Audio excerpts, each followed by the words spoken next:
What's going on, everybody? Welcome back to the Rantin Review. We're talking today again about Falcon and the Winter Soldier, episode 4. Oh boy, what can we say about this episode? It's the show's going in an interesting direction, and it's entertaining and intriguing, but there's some other stuff going on here, and again, unlike some other channels, I'm not going to ignore it, so we are going to talk about some of that stuff too. Before we get into this, though, if you're new to my channel, definitely check out down in the description box. I got some free goodies for you guys. If you want a 30-day trial of Amazon Prime, definitely check down below. You can get 30 days free of Amazon Prime. Plus, if you're interested in investments, you can get some free stocks from Webull. Depositing up to $100, you could get up to 2 stocks. Each of them could be worth up to $1,850. And of course, get started on that cryptocurrency. BlockFi can do some pretty good stuff for you with a high interest rate. Get some crypto. Get ahead of it now. Don't be in 5 years going, man, I should have gotten that crypto when Rassilon and Rantin told me to do it. Do it now. And check out that link down below. You can possibly win up to $250 worth of free crypto from BlockFi. Now on to the review. The majority of this show was Battlestar, and I'm just going to call him U.S. Agent, the Dark Captain America, whatever. They're trying to catch up with the Flagsmashers, but they're also trying to chase around Bucky and Captain America, Bucky and Falcon and Sam, who are still partnered up with Zemo after Zemo's infamous dancing from the week before, which has become a whole thing now. Release the Zemo cut. We want to see the full dance, but outside of that kind of craziness, there was some good Marvel humor in this show, in this episode. But there's a lot of this kind of going around with these guys kind of bickering with each other about how they're going to do things.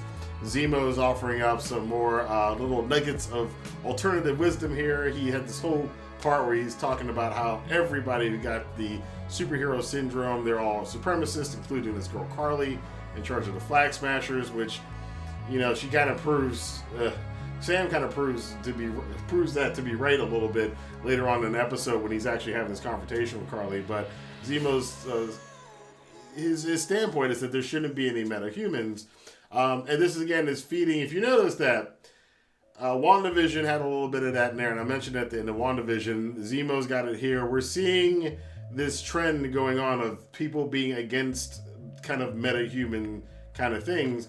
This ties in, again, to the eventual X-Men, because that is a big thing with the X-Men about prejudice against mutants. That was always a hallmark of the X-Men series, and the MCU has never really done a lot of that. Now they're starting to introduce that into the world.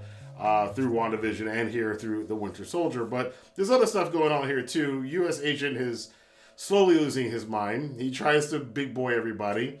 The Dora Milaje coming in to pick up Baron Zemo because they told Bucky he had 8 hours to use Zemo for whatever he needed to, but then they were going to come pick him up. U.S. Agent tries to get in a fight with them, gets his butt handed to him. Bucky and Sam are just laughing at him and stuff. They do keep him from getting killed, but after he gets his butt handed to him, he goes, man, they weren't even super soldiers. I suck. And yeah, U.S. Agent sucks. I mean, it was his name, John, or whatever his name is. You could tell that something was off of him, and even his partner Battlestar started kind of rethinking some things. We knew where it was going, and it didn't go anywhere good. Meanwhile, Zemo was, you know, wowing people with Turkish delights and using candy to bribe children. It kind of reminded me of that scene from, I think it was Hostile, which was also in Eastern Europe. And apparently little kids can be always bribed with candy in Europe. So there's that. We still don't know what's quite going on with the power broker. Still after Carly. They have the vials. It's discovered that they have the vials, and then Zemo fulfills his mission somewhat by smashing most of the vials. And I say most of the vials because he gets beamed in the side of the head by the shield from U.S. Agent, who then picks up the one remaining vial. And even though we don't see him do it, it is implied later on throughout the show that he took the vial, he took the superhero syndrome serum after getting his butt kicked by Wakanda's finest. And we'll see how the effects of that happen later in the show. During a big battle, everybody's fighting around and everything else, and Battlestar unfortunately gets knocked by Carly into a pillar, snapping his neck, killing him instantly. And I love the shot that they do when they take out the sound and everything's in slow motion, and all of the everybody's just kind of getting the hell out of there because they're like, oh, we knew this guy was crazy, and now we just killed his best friend, so he's about to snap. So I don't want to be anywhere near him when he snaps. And he does snap, and he goes out, and this is the big thing from the episode. It ends with him decapitating one of the Flag Smashers. A Flag Smasher, we learned earlier in the show, actually grew up being a fan of the original Captain America, and the sad irony of Captain America, or this guy playing Captain America now, decapitating him, which is a very tragic thing to say. It's saying a lot, too, on a lot of different levels politically. And, I don't like politics in my storytelling unless I'm going to watch something about politics. I don't really want to shoehorned in with people telling me what to think about things because that's propaganda. But, it's getting a little bit much here on Falcon and the Winter Soldier. The other scene of this, and again, this is something a lot of people are going to talk about. Carly talks to Sam's sister in the middle of this, trying to figure out whether or not Sam's a good guy or not. And the way that Sam's sister, Sarah, convinces Carly that she's on the up and up is by going, America doesn't care about me, so why do I care about their mascot? I think every single character on this show absolutely hates America. Hey, the only people that don't hate him, that haven't said, between Sharon Carter and between Sam and Zemo and Carly and Sam's sister, I was like, the whole cast is not like, we get it. They're woke. They don't like the United States. The only people apparently in the show who like the United States are screwed up head Bucky, and that's not even really, he's just like Steve's and thinks the shield means something. And the psychopath that they put in place of Captain America to just decapitate somebody. The visual of the blood on the shield is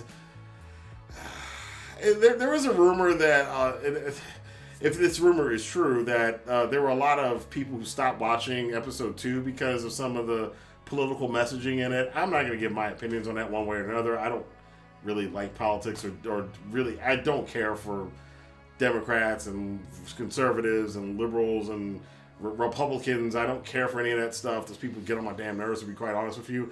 And I see when they inject their stuff into things that I'm not expecting to see it in, and it gets on my nerves, no matter who it is.